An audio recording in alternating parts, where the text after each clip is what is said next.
Assalamualaikum dan selamat sejahtera murid-murid. Hari ini kita akan teruskan lagi PDPR kita. Hari ini Cikgu hendak menerangkan tutorial menjawab cabar minda bagi tajuk mikroorganisma yang terdapat di dalam buku teks sains tahun 6. Murid-murid boleh rujuk muka surat 44 dan 45. Untuk soalan 1, antara contoh fungi di bawah yang manakah sesuai dilihat dengan menggunakan mikroskop? Okey, untuk soalan berbentuk pilihan jawapan begini, pastikan kamu melihat contoh jawapan yang diberikan, iaitu kulat, nuko, yeast dan cendawan. Okey, contoh fungi yang sesuai dilihat dengan menggunakan mikroskop. Hari itu kita dah terangkan yang boleh dilihat dengan mata kasar ialah kulat. Okey, jadi kat sini kita dah dapat jawapan, iaitu kamu cari pilih jawapan yang betul. Saya dah nampak dah dekat situ. Yang kedua, pilih jawapan yang betul. Perhatikan gambar, itu adalah gambar roti yang telah ada tompok-tompok hitam. Okey, yang manakah benar tentang tompok hitam pada roti? Dua jawapan yang benar. Okey, kamu pilih jawapan yang ada kaitan dengan pertumbuhan tompok hitam pada roti. Okey, murid-murid, mari kita tengok soalan yang ketiga. Apakah mikroorganisma yang digunakan dalam pembuatan makanan? Ini merujuk kepada kebaikan mikroorganisma. Dekat situ ada dua jawapan yang betul, iaitu adakah virus? Takkan kita tak akan gunakan virus dalam makanan kan? Jadi kamu pilih jawapan yang paling tepat. Okey. Okey, bagi soalan 4. Rani mendapati adunan roti yang dicampur dengan ye menjadi kembang. Okey. Ini dough ni sudah kembang. Bila kembang dia akan menjadi lebih besar. Ini sudah ada yeast. Sudah ada gas. Gas inilah yang akan menyebabkan rongga-rongga udara terbentuk di dalam roti tersebut. Setelah dibakar, udara yang terdapat di dalam roti ini dipanaskan. Jadi dia akan kekal menyebabkan roti ini menjadi lembut disebabkan terdapat gas yang terperangkap. Gas apa? Karbon dioksida. Okey, itu sebab mengapa situasi ini berlaku.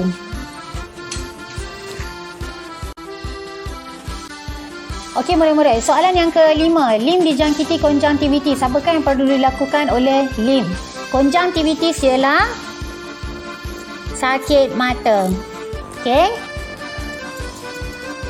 Bila kita dijangkiti konjungtivitis, yang pertama, lim tidak perlu datang ke sekolah. Tidak boleh pergi ke sekolah. Disebabkan apa? Bila dia pergi ke sekolah, bermaksud dia akan berjumpa dengan kawan-kawannya. Jadi lim ni perlu di kuarantin. Apa itu kuarantin? Kuarantin bermaksud asing. Saya rasa akhir-akhir ni kita selalu dengar perkataan kuarantin, sebab kuarantin ni bermaksud mengasingkan diri, tidak boleh bercampur dengan orang lain. Okey, apa tujuannya? Untuk mengelakkan penyakit daripada terus merebak. Murid-murid, lihat soalan yang ke-6. Lim, Dina dan Amir makan makanan yang dibeli di sebuah gerai berhampiran ketika pulang dari sekolah. Pada malam itu, Lim dan Dina mengalami keracunan makanan dan dikejarkan ke hospital. Amir pula tidak mengalami keracunan makanan seperti rakan-rakannya. Mengapa? Okey, perkara ni saya rasa kita pun sendiri pernah mengalaminya. Kita makan makanan yang sama, tetapi hanya sesetengah orang sahaja yang mengalami keracunan makanan. Yang pertama, punca keracunan makanan itu adalah disebabkan oleh makanan yang telah rosak, telah dihinggapi mikroorganisma. Bagi kes ini, mengapa Amir tidak mengalami keracunan seperti kawan-kawannya? Okey, antara sebab yang boleh diberi di sini ialah yang pertama, daya imun badan Amir lebih tinggi berbanding rakan-rakannya. Dan yang kedua, Kemungkinan Amir tidak memakan makanan pada bahagian yang sudah terkena mikroorganisma. Kita pernah dengar kan jika berlaku murid di sekolah yang mengalami keracunan makanan. Tidak semua murid yang terlibat. Itu mungkin disebabkan bahagian makanan yang dimakan tidak terkena mikroorganisma. Okey murid-murid, itu soalan yang ke-6. Kita pergi kepada soalan yang seterusnya.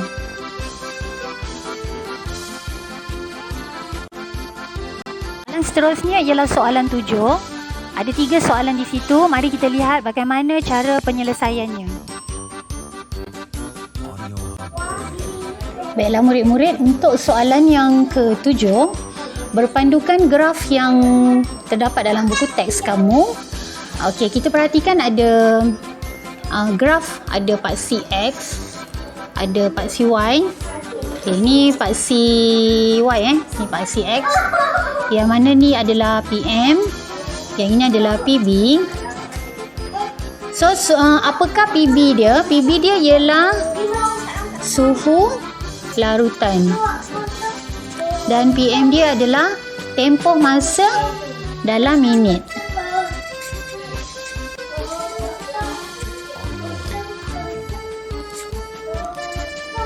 Okey. Dalam soalan dia minta pemerhatian. Okey. Pemerhatian. Bagaimana menulis pemerhatian? Bagi soalan ini, pemerhatian mestilah ditulis dengan melihat apa itu dia punya pemboleh ubah, di mana pemboleh ubah bergerak balas, dan dia punya corak. Kalau kamu perhatikan corak dia, ini adalah meningkat. Jadi cara menulis pemerhatian, kamu boleh tulis suhu larutan, iaitu ini adalah PB. Kemudian apa corak dia? Corak dia ialah meningkat. Jadi meningkat ni adalah corak. Okey, ini untuk menulis pemerhatian.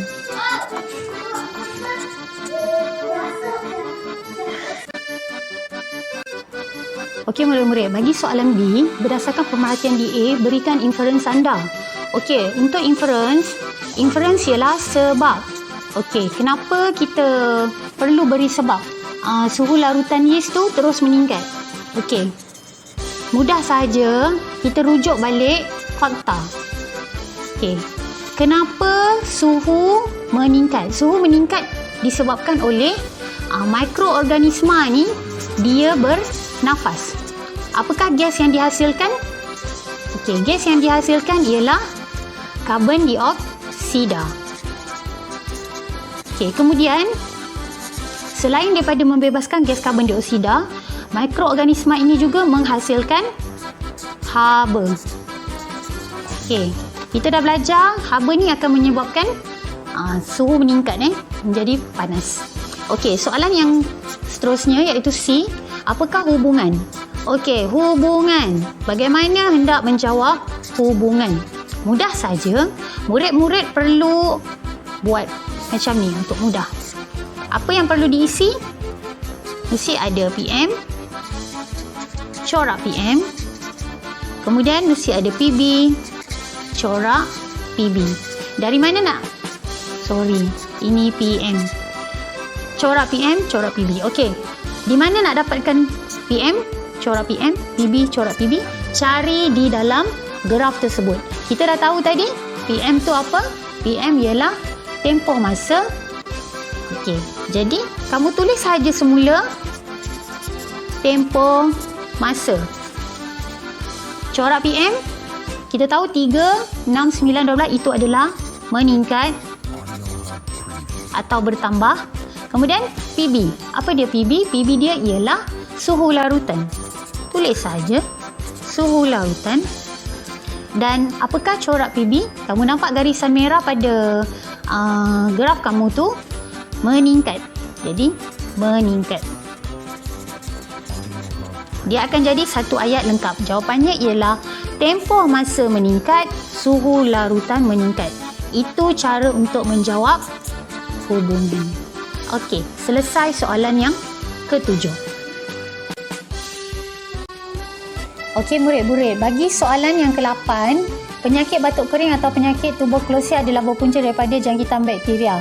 TB, penyakit TB. Tanda-tanda penyakit batuk kering ialah batuk yang berterusan lebih daripada 2 minggu. Kahak yang mengandungi darah, demam dan berpeluh pada waktu petang dan malam, mudah letih, susut berat badan dan hilang selera makan. Okey, lihat data yang dikumpulkan oleh Kementerian Kesihatan Malaysia selama 4 tahun adalah seperti yang berikut. Okey, kalau kita perhatikan dekat situ, dalam jadual kamu, tahun ini adalah PM. Bilangan kes adalah PB. Kenapa saya tahu tahun tu PM, bilangan kes tu PB? Sebab tahun ni kita yang tentukan pada awal eksperimen, kita nak tahu tahun bila. Kita yang tetapkan, tapi dia berbeza. 2008, 2009, 2010 dan 2011. Bilangan kes ni bukan kita yang tentukan. Bilangan kes ni diperolehi apabila uji kaji atau penyiasatan dijalankan. Jadi, data bagi bilangan kes tu berubah-ubah dan ditentukan setelah uji kaji. Sebab itulah bilangan kes dipanggil pemboleh ubah bergerak balas.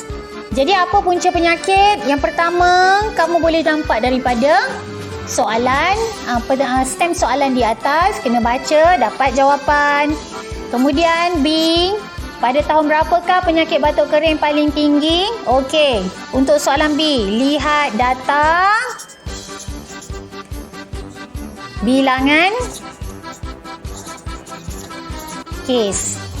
Paling tinggi maksudnya jumlah yang paling besar. Okey, nombor kita tengok nombor yang paling besar. Dapat jawapan. Untuk soalan C, bagaimana cara kita mengelakkan diri daripada dijangkiti penyakit berjangkit? Ini sama. Okey, penyakit berjangkit kita boleh contoh jawapan seperti kuarantin yang pertama. Tapi kuarantin ni selepas dia kata sebelum dijangkiti kan. Kalau kuarantin ni dah bila kita dah dijangkiti. Jadi kita jalankan amalan pencegahan. Ada dalam buku teks, kamu hanya rujuk saja dapat jawapan. Okey, soalan D, apakah corak perubahan jumlah kes batuk kering sepanjang 4 tahun berturut-turut? Macam mana nak dapatkan corak?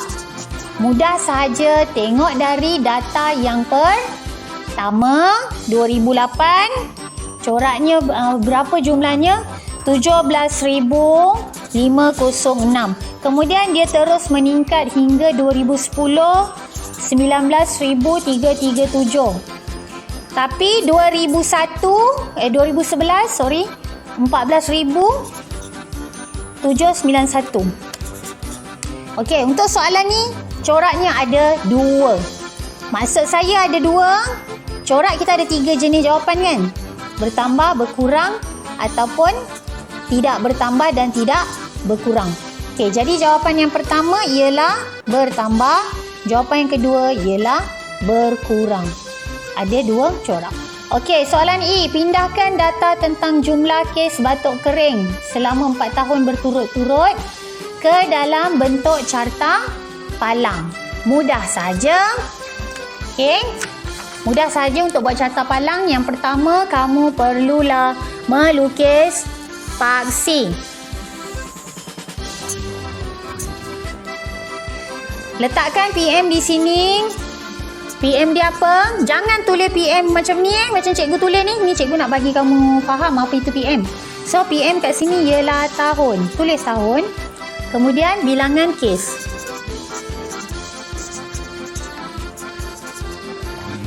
Okey. Kemudian bagaimana kamu nak letakkan data-data daripada jadual? Okey, kita ada 4 tahun. 1, 2, 3, 4. Tulis dahulu 2008, 2009, 2010, 2011. Okey, kemudian letakkan data nombor di situ. Okey, takkan kamu nak letak sini kosong kan? Kita terus je lah pergi pada data iaitu 17,000. Okey, 17,000. Anggarkan data paling tinggi ialah 19,000. Jadi kita letak sini 19. Anggarkan sahaja 2009-18, 2008 17 kat sini. Okey, jadi 2011 ni 14. Okey, kalau ni 17, 14 bawah sikit. Okey, jadi macam ni kan. Okey, selepas kamu dah buat tanda-tanda macam ni, ambil pembaris dan buatkan bar dia, palang dia macam ni.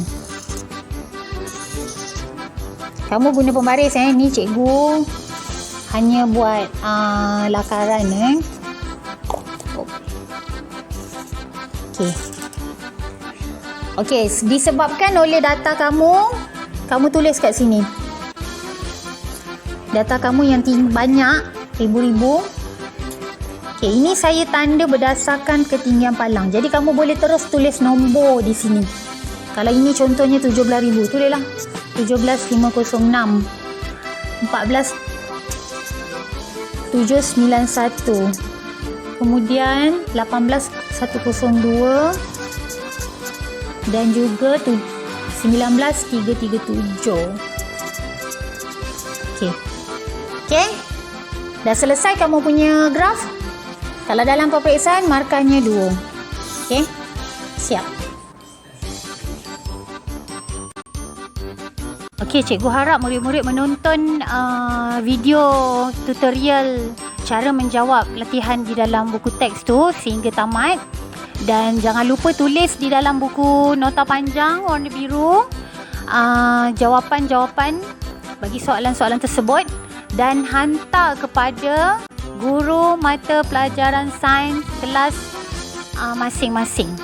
Okey, itu sahaja untuk PDPR pada hari ini. Selamat belajar dari rumah, jaga diri masing-masing. Itu sahaja. Kita jumpa pada sesi PDPR pada akan datang. Okey, sekian, terima kasih.